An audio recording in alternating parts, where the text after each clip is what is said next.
Assalamualaikum warahmatullahi wabarakatuh. Alhamdulillah wassalatu wassalamu ala rasulillah Habibina Sayyidina Muhammad bin Abdullah wa ala alihi wa ashabihi wa mawalah, amma ba'd. Para perindu ridha Allah, para pecinta baginda Nabi Muhammad sallallahu alaihi wasallam yang sangat kami cintai, nuhibbukum fillahi.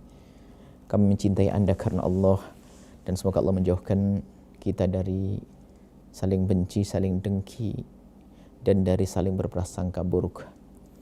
Dan semoga Allah menjaga jalinan kita, hubungan baik kita di dunia hingga kelak di surga. Baik, pada kesempatan ini kami akan menyampaikan tentang perlunya kita sabar di saat kita mendapatkan satu ujian. Akan tapi makna sabar harus dijelaskan. Sabar yang sah, sabar yang dibenarkan adalah sabar yang dibarengi dengan usaha.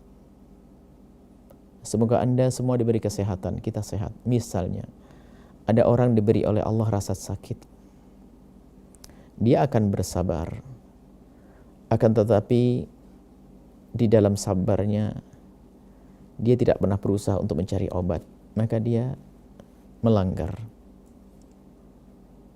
Dia tidak mengambil ikhtiar, sunnatullah untuk berikhtiar. Seperti orang lapar, dia tidak mau makan, pengennya langsung kenyang, dan tidak dibenarkan yang demikian itu. Maka di dalam kita meningkatkan kesabaran kita, maka jangan lupa kita berusaha semaksimal mungkin. Itulah baru sabar itu ada nilainya.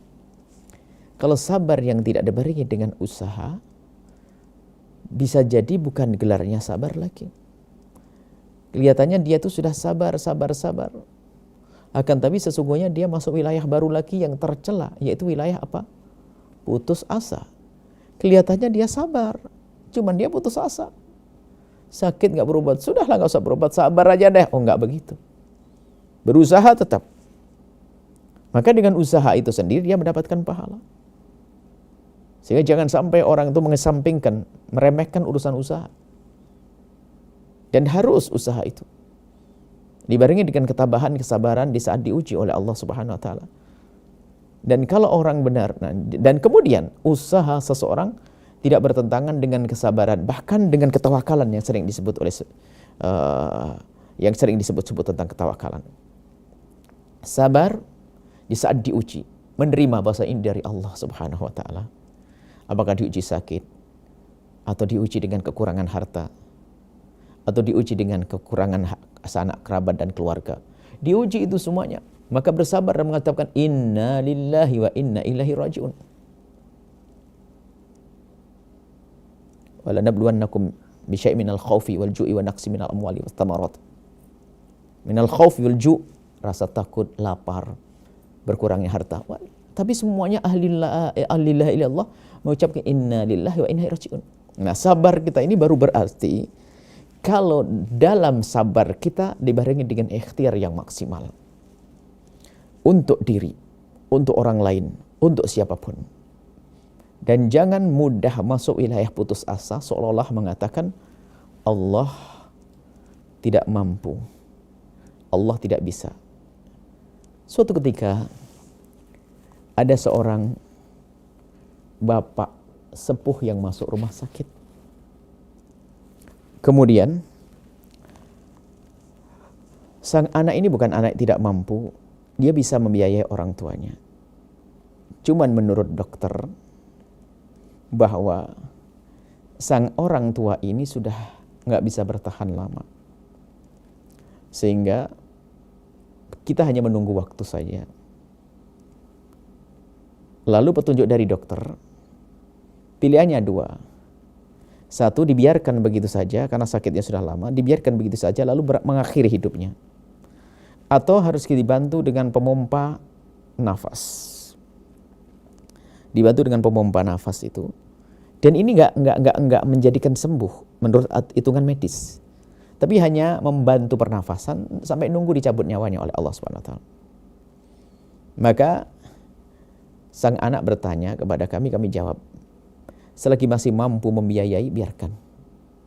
Karena 1 menit kehidupan orang tua ada nilai pengabdian dari seorang anak. Dan jangan mempercepat kematian seorang ayah. Memang kelihatannya dia kasihan, oh tidak, dia sudah tidak sadar. Hanya nafas saja yang ada gerakan-gerakan. Jangan melakukan tindakan yang mempercepat kematian. Dengan bahasa sabar, jangan-jangan masuk kita wilayah pelit membiayai orang tua.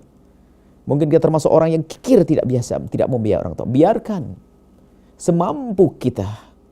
Kalau memang kita tidak mampu, lain cerita, kita cari obat lain pun nggak boleh. Misalnya nggak mampu di rumah sakit ini, kita pindah ke yang lainnya, lalu kita biarkan, nggak, harus ada upaya berobat. Dan berobat sampai dicabut nyawanya oleh Allah. Termasuk kemarin ada pertanyaan, ada seorang ibu, dalam kandungannya bayinya adalah bayi yang cacat berat, yang secara medis tidak akan bisa berkembang di saat di alam dunia nanti. Bahkan mungkin tidak akan lama masa hidupnya. Apakah boleh digugurkan? Selagi sudah ditiupkan roh, tidak boleh digugurkan. Bersabarlah. Bersabarlah, karena dengan cara ini Allah akan mengangkat. Pertama bersabar, kemudian usaha. Selagi masih bisa, mungkin kalau kurang vitamin, minum vitamin. Usaha dan usaha. Nggak boleh masuk wilayah putus asa. Nah inilah, maka kami ingin jajar antara sabar dan usaha. Sabar dan ikhtiar. Jangan sampai orang hanya berkata sabar-sabar, sebetulnya dia putus asa. Atau masuk wilayah kekikiran.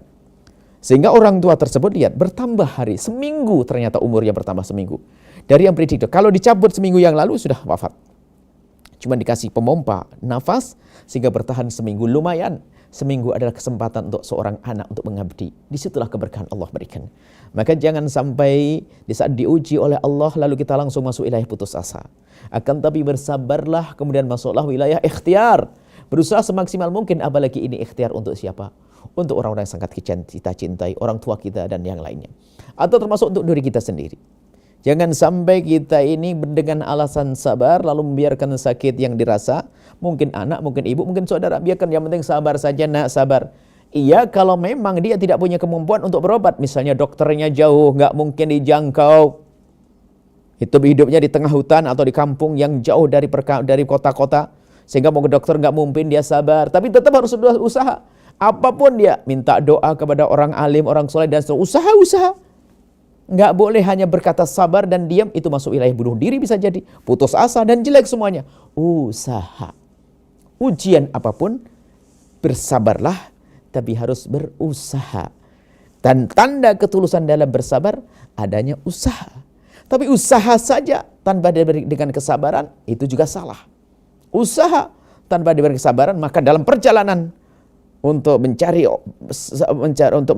solusi tadi akan dibarengi dengan rasa marah kepada Allah. Jadi sabar harus kita tata di hati kita. Diuji Allah sabar, tapi tetap usaha. Jangan sampai tidak dilakukan dua-duanya. Usaha saja tanpa sabar, dia akan ngedumel terus. Sabar saja tanpa usaha, masuk wilayah baru namanya putus asa. Inilah pentingnya bagaimana kita ini menata hati ya dengan kesabaran-kesabaran. Apalagi jika ini urusannya dengan orang-orang yang sangat kita cintai. Anak-anak kita, saudara kita, orang tua kita. Atau bahkan urusan dengan diri kita sendiri. Jangan berhujjah dengan alasan sabar. Kemudian kita menyerah begitu saja. Bahkan dalam keadaan berperang, lihat. Enggak pernah Nabi menyeru bersabarlah saja lalu tidak berjuang. Tidak. Nabi katakan, jahidu, berjihad, keluarkan senjatamu dan sabar. Sabar lalu dibarengi dengan usaha. Semoga Allah menjauhkan kita dari malapetaka. Semoga Allah menjauhkan kita dari musibah-musibah. Dan semoga Allah mengangkat kita dengan karunia-karunia-Nya tanpa harus diuji. Ujian adalah berat. Semoga Allah mengampuni semuanya. Yang sakit diberi kesehatan. Yang sehat semakin sehat. Dan semoga Allah Subhanahu Wa Taala mengampuni orang tua kita, guru-guru kita, dan kita semuanya. Panjang umur, sehat, afiat, husnul khatimah.